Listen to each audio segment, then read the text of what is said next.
Yo, what's happening? What's happening? This is Ralph L. Crowder III, producer of the Lost Negroes of North America.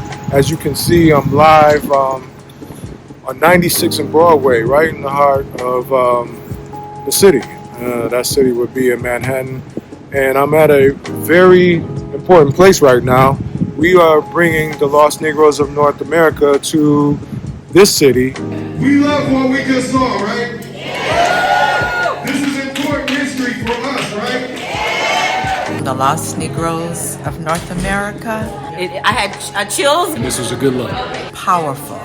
I really enjoyed the musicians because these folks were really, they were reading the scene and making the music on the fly. Yeah. Outstanding. It's a very important legacy of story of our great ancestors and elders that were in this country and beyond, but we're focused on America and particularly the legacy of Northern America at this point in time. The northern cities of America where we established independent economics, culture, education, business, land ownership, and other things.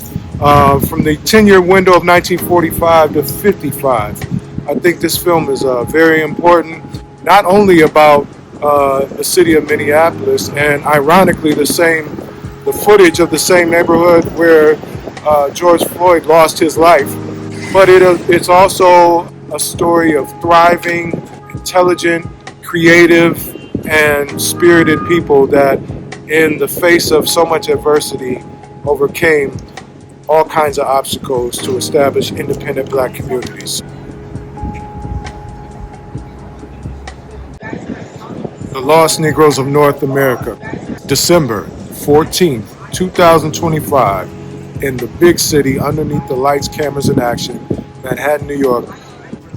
Peace. The Lost Negroes of North America.